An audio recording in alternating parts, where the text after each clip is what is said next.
श्री धर्मिन कृत छठा प्रकरण। पहले हरिवंश सुनाम कहो, हरिवंश सुधर्मिन संग लहो, हरिवंश सुनाम सदा तिनके सुख संपत्ति दंपति जूझ इनके।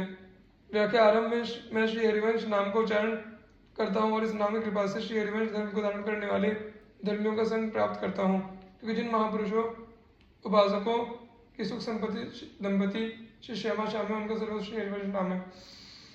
हरिवंश सुनाम कहो नित्य के मिल ही कहो कृत्य सुधर्मिन के, हरिवंश उपासन है तिनके सुख संपत्ति दंपति जूझ इनके। व्याख्या। मैं निरंतर श्री हरिवंश नाम कहते रहता हूँ और इस नाम को साथ मिलाकर अब श्री हरिवंश धर्म के धर्मियों द्वारा करने योग्य कुछ कर्मों को बतलाता हूँ। पहली बात यह है कि जिनकी सुख संपत्ति श्री श्यामा श्याम है उनकी उपासना श्री हरिवंश की है, अर्थात वे सब श्री हरिवंश के उपासक है। हरिवंश गिरा रस रीति कहे, सुकृति जन संगति नित्य रहे, कछु धर्म विरुद्ध नहीं तिनके सुख संपत्ति दंपति जूझ इनके। व्याख्या। जो पुण्यशाली धर्मी जन श्री हरिवंश वाणी के आधार पर रस रीति का कथन करते हैं उनकी संगत में नित्य रहना चाहिए। जिन धर्मियों की सुख संपत्ति श्री दंपति है उनका कोई भी कर्म श्री हरिवंश धर्म के विरुद्ध नहीं होता।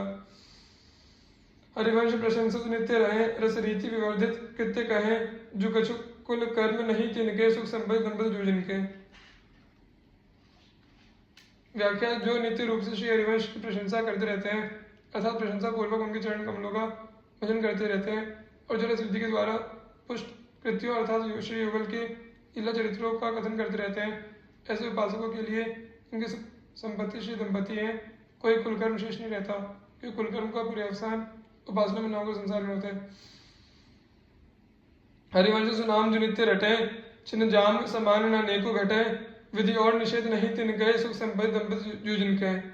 व्याख्या। जो श्री हरिवंश के सुंदर नाम को निरंतर रटते रहते हैं एवं जिनका नाम जब प्रत्येक क्षण और याम प्रहर में समान रूप से चलता रहता है और तनिक भी नहीं घटता, ऐसे उपासकों को जिनकी सुख संपत्ति श्री श्यामा श्याम है विधि और निषेध का कोई बंधन नहीं होता। ऐसे उपासक यदि विधि निषेध के फेर में पड़ते हैं तो उनके नाम रटने में अंतराय आता है।